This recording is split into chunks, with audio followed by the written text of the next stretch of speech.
Hello वस्तारा is here. तो आज मैं बना रही हूँ एक सिंपल शर्ट। और सिंपल शर्ट में बस इतना है कि एक तो चारों तरफ लेस लगी हुई है और बाजू पर भी, और गले का भी बिल्कुल सिंपल सा ही डिज़ाइन है। कोई इतना ज़्यादा ख़ास डिज़ाइन मैंने बनाया नहीं है, बिल्कुल सिंपल ही है, लेकिन बहुत ही वो प्यारा लग रहा था, ग्रेसफुल। तो स्टार्ट मैंने बाजू से किया है। तो बाजू पर मैं ऐसे पलटा और लेस एक साथ ही लगा रही हूँ। पलटा मैंने शर्ट का ही यूज़ किया है, एक्स्ट्रा से मैंने कोई नहीं लिया, क्योंकि साथ ही बहुत प्यारा लग रहा था। एक तो इतना लाइट कलर था, इसके साथ जो भी कलर मतलब कंट्रास्ट करते वो अच्छा नहीं लगता। तो सिर्फ लेस के लिए ही मैंने डार्क कलर यूज़ किया, बाकी मैंने सेम ही कपड़ा रहने दिया। तो बाजू के साथ तो मैंने पलटा लगा लिया, और इसकी सारी मैंने इस शर्ट में सिर्फ तुरपाई ही की है, पलटे में और साइड चौक में, हर जगह पर सारी तुरपाई हुई है। ठीक है, तो सबसे पहले तो मैंने इसको इस्त्री कर लिया अच्छे से। ठीक है, इस्त्री करके तो इसकी मैंने गुम तुरपाई कर दी है। गुम तुरपाई मुझे बहुत ज़्यादा पसंद है, और अपने सारे कपड़ों पर जितने भी मेरे कस्टमर्स के कपड़े होते हैं मैं उन पर गुम तुरपाई ही करती हूँ। इसका तो सबसे ज़्यादा फ़ायदा ये होता है कि एक तो इसका बखिया धागा छुपा हुआ होता है, वो टूटता नहीं है। अक्सर तुरपाई का ये होता है कि धागा टूट जाता है और बाहर निकला हुआ बहुत ही बुरा लग रहा होता है और बहुत ही रफ़ लगता है, जो कि मुझे बिल्कुल भी पसंद नहीं।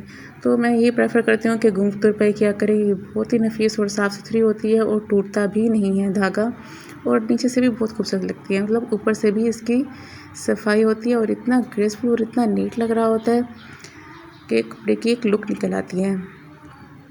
तो इस पूरी शर्ट पर ही, इनकी 2 शर्ट्स थी, इनकी दोनों शर्ट्स पर ही मैंने तुरपाई की थी, और सारी ही बिल्कुल चारों तरफ, वो मैं एंड पर आप लोग को दिखाऊंगी।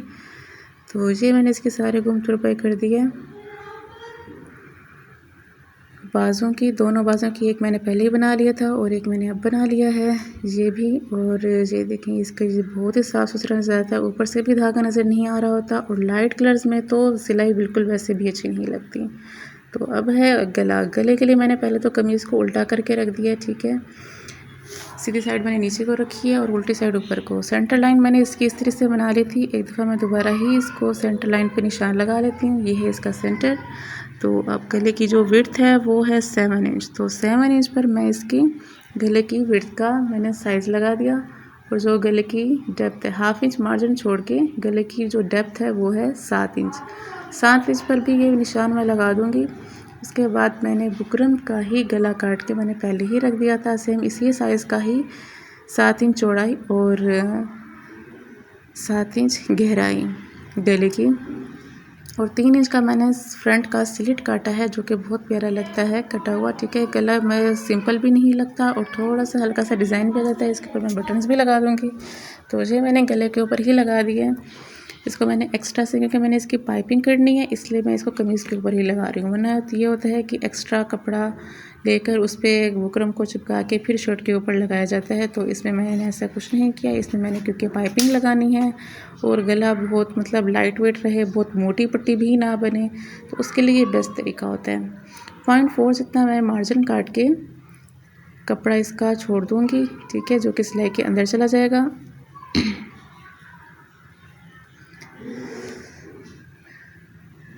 ये इसका मैंने 0.4 जितना सारा इसका मार्जिन कट कर लिया। फ्रंट स्लिट का भी 0.2 का इसका फ्रंट का स्लिट रखा था, और ये मैंने उरेब वाली पट्टी काटी है, जो मैं पाइपिंग के तौर पर ही यूज़ करूँगी। ये सीधी पट्टी नहीं है, ये उरेब में मैंने टेढ़ा तिरछा कपड़ा काटा था, ताकि ये इसकी जो गोलाई है वो बिल्कुल सीधी सीधी गोलाई आए, और नीचे से कपड़े में चुन्नट या फिर कोई बल बिल्कुल भी ना आए।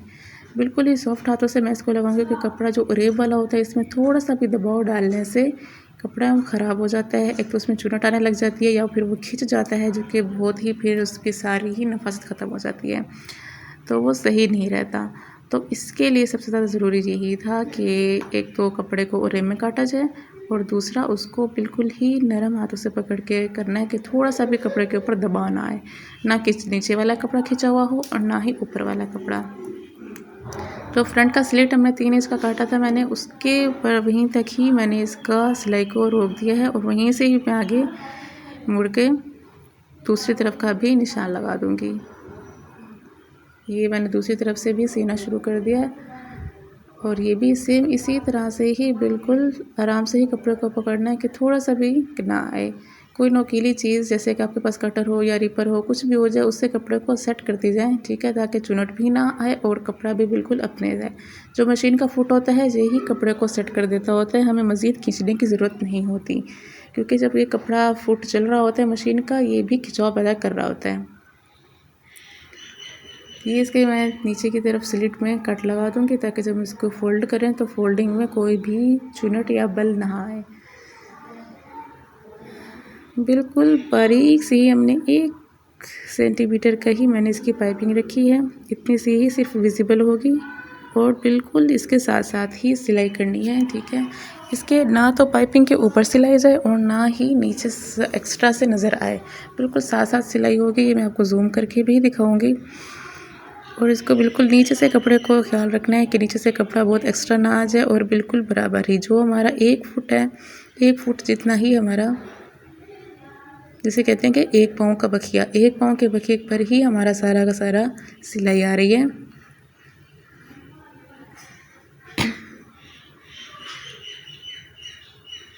और एक और चीज़ जो ख्याल रखनी होती है, अक्सर ये होता है कि भैया सुई बाहर निकली हुई होती है और हम फिर फोट को उठा के मोड़ने लग जाते हैं, जो कि बहुत ही गलत होता है। इससे सिलाई का बखिया ख़राब हो जाता है। तो यूँ नहीं करना होता। जब भी आपको मुड़ना हो या फिर कुछ कपड़े को उठाना हो तो सुई को पहले अंदर रखें, नीडल अंदर होनी चाहिए। उसके बाद आप फुट को उठा के कपड़े को एडजस्ट कर लें, सही सेट कर लें।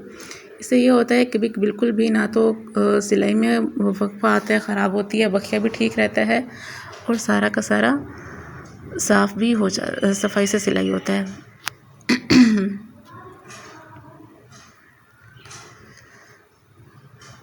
दूसरी तरफ भी मैं इसी तरह से ही सारा नीचे से कपड़े को सेट करके और बिल्कुल 1 पाँव के बखिए पर ही करती जाऊंगी। ऐसा नहीं होना चाहिए कि कपड़ा कहीं से ज़्यादा निकल आया, कहीं से कम निकल आया, बिल्कुल बराबर ही होना चाहिए ताकि साफ़ सुथरी और खूबसूरत सिलाई आए, ठीक है। क्योंकि सारी नफासत और सफाई होती ही गले में है। गला ही अगर बुरा बना हुआ है तो फिर बहुत ही बुरा लगता है। तो ये पीछे की साइड है, जितनी मैंने बुकरम काटी थी उसी के हिसाब से ही मैंने कपड़े को कट किया था और साइड पर इसी तरह से ही मोड़ के मैं इसकी तुरपाई कर लूँगी। अब जो ये फ्रंट स्लिट है इसको भी मैं पूरा बंद कर दूँगी क्योंकि जो हमारी पूरी टोटल गले की गहराई है वो 7 ही है, तो 7 पर ही मैंने रखनी है। तो सिर्फ ये जो स्लिट बनाई थी ये बस एक हल्का सा डिज़ाइन था ताकि प्यारा लगे। तो इसको मैं पूरा बंद कर दूँगी नीचे पट्टी लगा के, ठीक है। और जो सिलाई मैंने लगाई थी पाइपिंग करते हुए उसी सिलाई के ऊपर ही सिलाई लगाऊंगी ताकि एक्स्ट्रा से 2 सिलाइयाँ नज़र ना आएँ, वो पूरी ना लगें। सिलाई के ऊपर सिलाई लगाने से दोनों सिलाइयाँ आपस में मर्ज हो जाती हैं तो वो एक ही सिलाई लग रही होती है और बिल्कुल साफ़ लगता नहीं है कि भी अलग से सिलाई लगी हुई हो, और इससे कपड़े में सफाई भी रहती है। ये छोटी छोटी चीज़ें होती हैं, बारीकियाँ होती हैं जिन्हें अक्सर ओवरलुक कर दिया जाता है, जो कि बहुत बुरा लगता है। अब ये इसके नीचे की साइड जो बिल्कुल साफ़ सुथरी बनी हुई थी, अब यहाँ पे मैं इसके 3 बटन लगा दूँगी। बटन तो मैंने लेस में से फूल निकाल के लगाए हैं, फूल कट करके, तो मैं इसको लगा दूँगी। और ये भी आप सेम धागे से ही लगाएं, जो भी इसका सेम धागा होता है ना, ताकि बटन लगे हुए भी ख़राब ना लगें। और ये फूल पहले तो मैं इसके साथ मोती भी लगा रही थी, लेकिन मोती इतने ख़ास अच्छे नहीं लग रहे थे तो मैंने इसके साथ सिर्फ फूल ही लगा दिए हैं। और इनकी मैंने जो इनका रुख है वो मैं नीचे की तरफ रखा, जो कि बहुत ही अच्छा लग रहा था और ये बिल्कुल इसके साथ मैच हो गए थे नीचे से आकार करके। और ये है इसका गले का फाइनल लुक। सिलाई आपको साफ़ नज़र आ रही होगी कि ये बहुत ही साफ़ सुथरा बना हुआ है, नीचे से भी बहुत ही साफ़ है, ना तो कहीं बल आ रही है और ना ही कहीं चुनट आ रही है। यही होती है गले की सफाई जो कि रखनी होती है। तो यहाँ गला हो चुका है तैयार। अब जो नेक्स्ट मैं यहाँ दिखा रही हूँ ये है जी चौक। एक तरफ से मैंने जो साइड चौक है वो मैंने बना लिए हैं, ये भी मैंने इसी तरह से एक्स्ट्रा मैंने इसके लिए कपड़ा नहीं लिया था, वही जो कमीज़ का कपड़ा था उसी को ही मैंने फ़ोल्ड करके लेस के साथ लगाया है। सिर्फ जो दामन था, दामन पर ही मैंने पलटा यूज़ किया था, जैसे मैंने बाजू के लिए यूज़ किया था। अब ये साइड चौक है, इसके साइड चौक पर सबसे पहले तो मैं कमीज़ को उल्टा ही रखना है, ठीक है। अब ये इसकी फ्रंट साइड है कमीज़ की, कमीज़ की सीधी साइड के ऊपर लेस को उल्टा रख के लगाएंगे, ठीक है। लेस का सीधा उल्टा देखकर, तो कमीज़ का सीधा साइड और लेस की उल्टी साइड, ठीक है। अब ये लगानी है और जो फिटिंग वाला निशान है बिल्कुल उसके साथ साथ करके लगानी है, और इतना साथ हो क्योंकि यही ख़ास जगह होती है। यहाँ पर ही अगर आपकी सफाई ना हो तो बिल्कुल ख़राब होता है। अब ये जो मैंने एक्स्ट्रा साथ मार्जिन रखा हुआ ये है 1.5 इंच का मार्जिन। अगर हमने पाइपिंग लगानी हो तो हम सिर्फ 1/2 इंच का मार्जिन रखते हैं या 1 इंच का रखते हैं, लेकिन यहाँ पे क्योंकि मैंने साथ कमीज़ को ही फोल्ड करना था तो मैंने 1.5 इंच का मार्जिन रखा है। और अब ये देखें, ये मैंने बिल्कुल ही साथ साथ करके लगाई है, थोड़ा सा भी कपड़ा एक्स्ट्रा नहीं गया, लेस इधर उधर नहीं हुई। ये सारा मैंने नीचे तक इसी तरह से ही 1.5 इंच के मार्जिन पर ही मैं लगाती जाऊंगी। 1.5 इंच का ही जो मार्जिन है और इसी कपड़े को ही मैंने फ़ोल्ड करना है। इस तरह से मैं इसको फ़ोल्ड करके इसी के ऊपर ही जो सिलाई मैंने अभी लगाई है उसी सिलाई के ऊपर ही मैं सिलाई लगाती जाऊंगी। ठीक है, फिर हम इसको इस तरह से सीधा कर लेंगे तो ये बिल्कुल साफ नज़र आएगी। ऊपर से ही इसको स्टार्ट करेंगे। ये इस तरह से कपड़े को पहले तो अच्छी तरह से सेट कर लें। यहाँ भी ख़ास ख्याल रखना होता है कि कपड़े में बिल्कुल भी बल ना आ रहा हो। ठीक है, किसी भी नोकीली चीज़ से, कटर से या फिर रिपर से कपड़े को सेट करते जाएं। बाकी जो मशीन का फुट होता है वही कपड़े को साथ साथ खींच के एडजस्ट कर लेता है। ठीक है, तो हम बिल्कुल भी इसमें कपड़े में चुरट नहीं डालते और ना ही डालनी चाहिए, नहीं तो कपड़ा ऊपर नीचे हो जाता है जिससे कि बल आ जाते हैं और जो कि बहुत ही ख़राब लगता है। कपड़े को बिल्कुल ही आराम से पकड़ना होता है, दबाव बिल्कुल भी नहीं देना होता, जिससे ही सारी सफाई आती है कपड़े में। ये मैं इसका नीचे तक ही ले जाऊंगी। आप देख रहे हैं कि मेरा बिल्कुल भी कहीं पर भी ना तो बल आ रहे हैं और ना ही चुनट आ रहे हैं, और यही ही होता है जिसका हमने ख़ास ख्याल रखना होता है कि कपड़े में ना तो बल है ना तो चुनट आए, ताकि साफ़ सुथरा ही सिलाई हो। ठीक है, अब इसको उल्टा करके इसको मैं इस्त्री कर दूंगी और इस्त्री करके इसकी मैंने सारी तुरपाई कर देनी है दोनों तरफ ही। एक तरफ हो गई है, अब मैं दूसरी तरफ भी इसकी ऐसे ही कर लूँगी। दूसरी तरफ को मैं नीचे से ही स्टार्ट करूँगी। ठीक है, क्योंकि कपड़ा जो होता है ना, कमीज़ को आप हमेशा बाहर की तरफ रखें। अक्सर होती हैं लेडीज़ जो कमीज़ को अंदर की तरफ रख के सी रही होती हैं, जो कि उल्टी हो तरफ हो जाती है, जो कि सही नहीं रहता, क्योंकि आपके सारे मार्जिन लाइन्स वगैरह साइड पर लगे हुए हैं। तो ये यहाँ से भी मैं 1.5 इंच का ही निशान ले लूँगी, जो कि मैंने ऑलरेडी लगा ही रखा है। मैंने अपनी पूरी दोनों तरफ ही मैंने 1.5 इंच का ही मार्जिन लिया हुआ था। उसी पर ही सेम कमीज़ की सीधी साइड और लेस को उल्टा रख के लगा लेना है, क्योंकि जब लेस पलट जाएगी तो फिर वो सीधी ही नज़र आएगी सही तरह से। और ये भी ख़ास ख्याल रखना होता है कि जब आप लेस लगा रहे हो तो लेस को बिल्कुल भी नहीं खींचना होता। लेस में भी अगर खिंचा हुआ आएगा तो कपड़े में खिंचा हुआ आएगा, जो कि फिर कपड़ा खिंचा हुआ लग रहा होता है, जो कि बहुत ही बुरा लग रहा होता है। अक्सर ये भी कहते हैं कि भी लेस को खींच के लगा रही होती हैं। यहाँ भी ख़ास ख्याल रखना होता है, क्योंकि जो मशीन का फुट होता है ये भी लेस को आगे की तरफ खींच रहा होता है, तो हमें साथ के साथ पीछे से भी पकड़ के रखना होता है, ताकि कपड़े में और लेस में कहीं भी खिंचाव पैदा ना हो। जितनी भी खराबियां आ रही होती हैं ये सारी इसी में ही आ रही होती हैं, या तो कपड़े को खींच रहे होते हैं या तो लेस को खींच रहे होते हैं, जो कि ख़राब होता है। जबकि दोनों को लूज़ रखना होता है। मशीन खुद ही, मशीन का फुट उसको कपड़े को सेट करता जाता है, और लाइट भी, बस आपने सिर्फ उसको अलाइन में रखना होता है कि कहीं भी इधर उधर ना जाए। अब सेम इसी तरह ही मैं इसको फोल्ड कर दूँगी और जो सिलाई लगाई थी उसी सिलाई के ऊपर ही सिलाई लगाती जाऊँगी। ठीक है, और थोड़ा भी बल और नहीं आएगा। ठीक है, रुक रुक कर लगाएं और मशीन का फुट जो है उसको उठाते रहें, ताकि बिल्कुल भी खिंचाव ना आए और ना ही बल आए। इन छोटी छोटी चीज़ों का ध्यान रखना होता है, जिससे ही सिलाई में सफाई सुथराई आती है और कपड़ा साफ सिला हुआ लगता है। वरना ही बहुत बुरी सिलाई होती है, जो कि अच्छी भी नहीं लग रही होती और बहुत चीप लगती है। यही बारीक डिटेल्स ही होती हैं जो कि कपड़े को साफ़ बनाती हैं और सिलाई को भी खूबसूरत बनाती हैं। इस जगह को बहुत अच्छे से फिक्स करना होता है। यहाँ पर भी अगर आपने नीचे कपड़ा ज़्यादा दे दिया या फिर कोई चुनट आ गई या कपड़ा अंदर आ गया सिलाई के, तो बहुत ही बुरा होता है। तो ये देखें, ये यहाँ पर ना तो नीचे की तरफ से कोई खिंचाव आया है, कपड़ा भी नहीं आया, और जो हमारा बिल्कुल साइड की फिटिंग का निशान था सेम उसी के साथ ही सिलाई लगी हुई है, और लेस भी। दोनों को ख़ास ख्याल रख के पकड़ के करना होता है। ये अब सारी यहाँ पर मैं इसकी इस्त्री कर दूँगी। इस्त्री करने के बाद मैंने पलटा तो मैंने पहले ही दामन का नीचे लगा लिया था, जैसे मैंने बाजों का लगाया था। साइड चौक मैंने बनाकर इस्त्री करके अब यहाँ पर भी मैंने सारी गुम तुरपाई कर देनी है।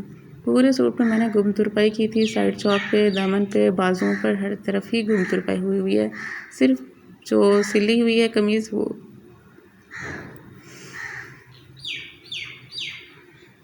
जी ऊपर की तरफ से भी साफ़ ही नज़र आ रहा होता है। यही ही चीज़ होती है जो कि कपड़े को खूबसूरत बनाती है। ये है इसका फाइनल लुक। तो अब ये बन गया था इसका गला, जो बहुत ही प्यारा लग रहा था। बैक गले पे भी मैंने तुरपाई ही की थी। ये इसके बाजू और ये इसके साइड चौक, दामन, सारी ही मैंने लेस लगाई थी डार्क ग्रीन कलर की पूरी तुरपाई के साथ, जो कि बहुत ही प्यारी और खूबसूरत लग रही थी। सारा इस्त्री करने के बाद कपड़ा सेट हो गया, और ना तो कहीं पर खिंचाव आया हुआ है और ना ही कहीं बल आए हुए हैं। यही चीज़ होती है जो कपड़े को खूबसूरत और सिलाई भी प्यारी होती है। ये इसके साथ की शलवार थी, कुंदे वाली शलवार बनाई थी, और इसकी मैंने सिलाइयाँ सारी पांचे पर लगाई थी। जी इन्हीं का ही एक और ड्रेस था जिसका मैंने सेम गले का डिज़ाइन बनाया था। सिर्फ इसके मैंने सामने लूप्स के साथ बटन्स लगा दिए थे जो कि बहुत ही प्यारे लग रहे थे लगे हुए, और इसके ऊपर मैंने कोई भी लेस नहीं लगाई थी। ये ड्रेस खुद ही इतना प्यारा और इतना लाइट कलर का था कि इस पर लेस पलटा नहीं अच्छा लग रहा था, तो मैंने इसकी सिंपल फोल्डिंग करके तुरपाई कर दी थी जो कि बहुत ही प्यारी लग रही है। सारी फोल्डिंग बाजुओं पर, दामन पर, सारी मैंने सिंपल फोल्डिंग ही की है और ये इतनी खूबसूरत लग रही थी। ऊपर से लग ही नहीं रहा था जैसे सिला हुआ हो, और अंदर से भी सारी गुम तुरपाई हुई है। ये कपड़े की जो नफासत होती है, इसी वजह से ही सब मेरी कस्टमर्स मेरी फ़ैन हो जाती हैं और मुझसे फरमाइश करके ही तुरपाई ख़ास करवाती हैं, जो कि मुझे बहुत ही अच्छा लगता है करना।